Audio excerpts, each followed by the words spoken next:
भाजपचे बंटी मस्कर यांच्यावरती आरोप करण्यात आलेला आणि सध्या संपूर्ण हे प्रकरण जे आहे ते न्यायालयीन आहे। परंतु आपण आता जर पाहिलं तर बंटी मस्कर यांच्या समर्थनार्थ मोठ्या प्रमाणात ग्रामस्थ जे आहेत ते एकवटलेले आहेत।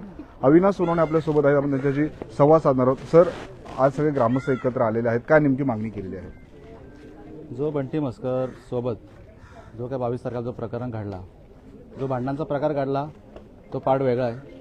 पण त्या भांडणांच्या अनुषंगाने जो काय वातावरण बनवलं, जो काय रंगरंगोटी करण्याचा जो प्रयत्न केला आणि जो ॲट्रॉसिटी अंतर्गत जो गुन्हा दाखल करण्याचा प्रयत्न केलेला आहे किंवा झालेला आहे तो फार निंदनीय आहे। बदलापूर शहरामध्ये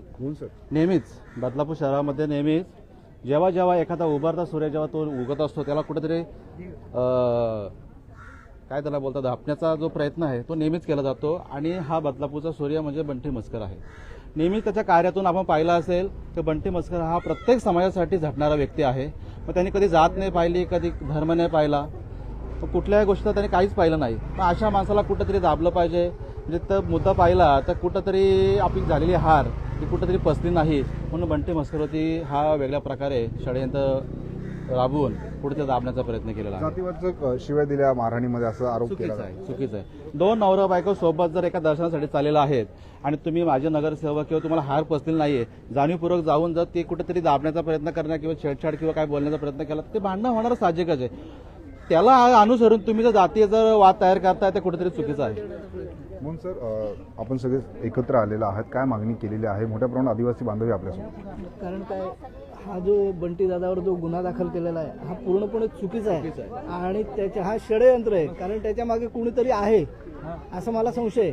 कारण काय, बंटी दादा हे असं शक्य नाही, कारण जे नवरा बायको पुढे जातात आणि मागणं येणारा माणूस जर त्यांना अटॅक करतो तर असं शक्य नाही की बाबा जातीवाचक जाणून घेऊन शिवीगाळी केली किंवा असं काय केलं, असं हे शक्य नाही।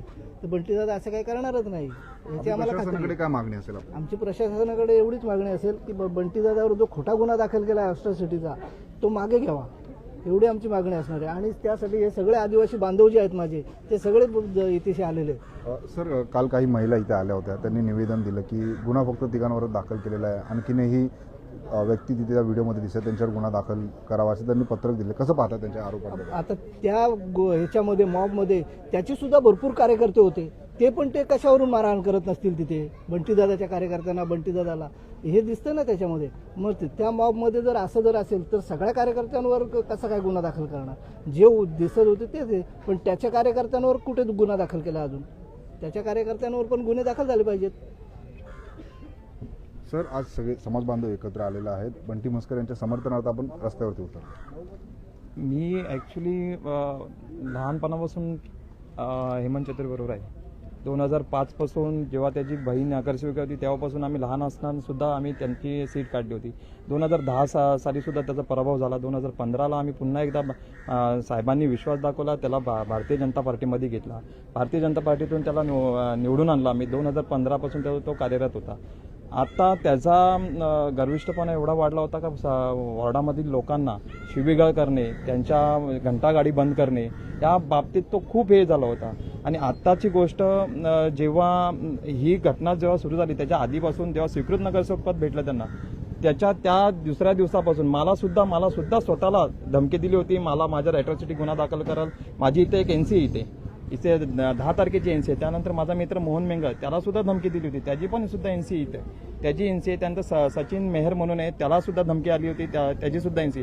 हे जी मुंबईवरून लोक आले त्यांना ही दमदाटी करणं खूप NC त्याच्या विरोधात दाखल झाल्या असत्या, पण लोक जी मुंबईवरून आले ते घाबरतात का बाबा आपण इथे राहायला आलो, गुन्हा गोविंदाने राहायला आलोय, आपल्याला कोणाच्या भानगडीत पडायचं, आणि त्यामुळे ते NC करायला घाबरतात। आता खूप असे प्रकार खूप घडलेले आहेत आणि मला तर वाटत नाही की बाबा एवढा मोठा समाज बंटी दादासोबत आहे ते कुठला जातीवाचक शिवीगाळ करतील, हे तर सगळ्यांनाच विश्वास आहे इथं का बाबा बंटी दादा जातीवाचक शिवीगाळ करणार नाही। आणि ती त्यांना सवय बाबा जातीवाचक ॲट्रॉसिटी अंतर्गत आपण प्रत्येकावर गुन्हा दाखल करू शकतो, त्यामुळे ते प्रत्येकाशी वाद त्याच गोष्टींनी करत असतात।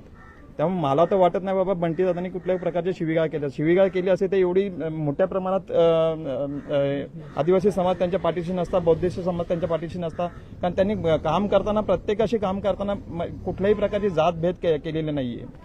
आपण इतके वर्ष हेमंत छत्रेंसोबत होता, तुम्हाला काय वाटतं या घटनेमध्ये त्यांची चूक असेल? 100% चूक असेल, कारण कसं आहे, कोण कोणाला डायरेक्ट मारामारी करायला सुरुवात करत नाही। त्यांनी काहीतरी केलं असेल म्हणून ते बंटीदादांनी प्रत्युत्तर दिलं असेल. कारण मला त्याचा स्वभाव माहिती आहे. 2015ला पण अशी घटना घडली होती. त्यांनी जी सहानुभूतीची लाट मिळवण्यासाठी 2015ला पण ही घटना घडली होती. 2015ला सोनेली गावात त्याच्यावर हे झाली होती. तेव्हा लोक आम्ही स्वतः सांगत होतो तू जाऊ नको तिकडे, तू पोरांना घेऊन तिकडे गेला. तेव्हा तो तिथं त्याच्यावर हल्ला झाला होता. तेव्हा ती पोलीस कंप्लेंट झाली नाही. पोलीस कंप्लेंट केली नाही कारण दुसऱ्या दिवशी इलेक्शन होतं. तो वातावरण चिघळेल म्हणून ती पोलीस कंप्लेंट फक्त गावातून सहानुभूतीची लाट मिळावी यासाठी त्यांनी तेव्हा पण तेच प्रयत्न केला आणि आता पण तीच घटना झालेली आहे. त्यांनी जाणून बुजून तो स्वतः गेलाय तिथं, जाणून बुजून हे केलेलं आहे. म्हणजे त्या प्रकारे बंटीदादाला गोवण्यात येईल. 2015ला पण ही घटना घडली होती. मी स्वतः साक्षीदार आहे त्या गोष्टीचा. माझ्या मुलांनी मार खाल्ला होता. जेव्हा त्याच्या पाठीशी जी मुलं उभी होती ना, माझ्याच पुतणे बितणे सगळे त्याच्या पाठीशी उभे होते, तेव्हा त्यांनी मार खाऊन ते रिटर्न आलेले. त्याला तेव्हा तिथून आम्ही हे केला होता. त्यामुळे त्याला ही सवय आहे बाबा, आपण जाणून बुजून मार खाऊन घ्यायचा आणि सहानुभूतीची लाट घ्यायची. अॅट्रॉसिटी सारखा गंभीर गुन्हा दाखल करण्यात आलेला आहे. कुठेतरी जाणून बुजून षडयंत्र केलं जातंय का? हा, जाणून बुजून षडयंत्रच आहे. बघा मी तुम्हाला काय बोललो का, प्रत्येक वेळेला भांडण झाली का अॅट्रॉसिटी दाखल करा, भांडण झाली का अॅट्रॉसिटी दाखल. इथं हा त्याचा रेकॉर्ड आहे.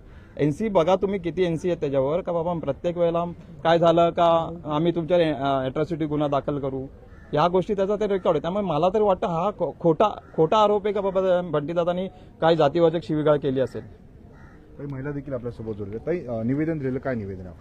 आमचं निवेदन एकच आहे पोलीस प्रशासनाला की दादावर जो गुन्हा नोंदवलाय अॅट्रॉसिटी कायद्याअंतर्गत, तर हा खोटा आहे. कारण का दादाला आम्ही ओळखतो. दादाचा प्रत्येक वाढदिवस हा आमच्यामध्ये साजरा केला जातो. दादाच्या दिवसाची सुरुवात ही आमच्या आदिवासी पाड्यातून केली जाते. तर आम्हाला एवढा विश्वास आहे त्यांच्यावर की ते जातीवाचक बोलू शकतही नाही. जर बोलले असते तर हा एवढा आदिवासी समाज आज त्यांच्या पाठीशी उभा राहिला नसता.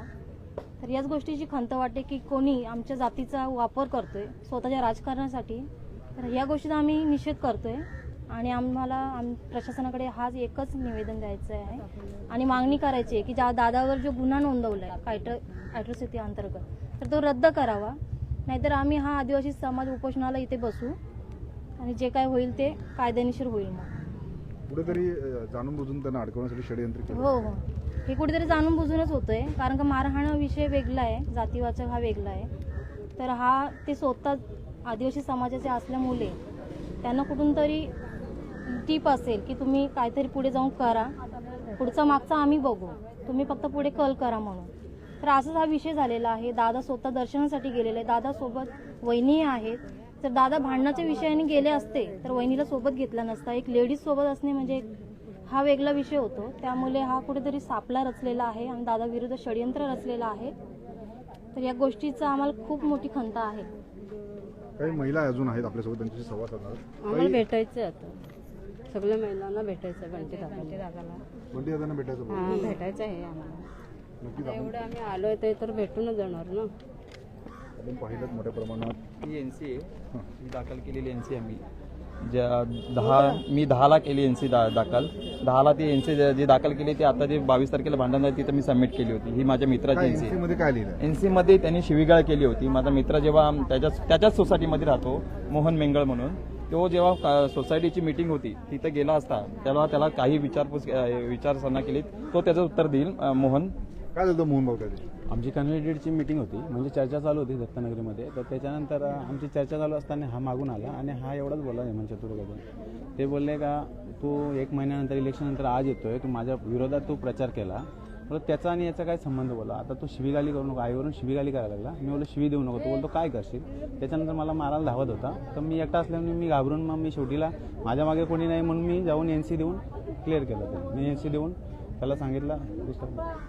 आता का आपली मागणी काय असणार आहे? मागणी अशीच असणार आहे का बंटीदादावर जो अॅट्रॉसिटीचा गुन्हा दाखल झाला आहे तो कॅन्सल लवकरात लवकर रद्द करण्यात यावा. एवढीच मागणी आहे प्रशासनाकडे का बाबा लवकरात लवकर तो रद्द करण्यात यावा.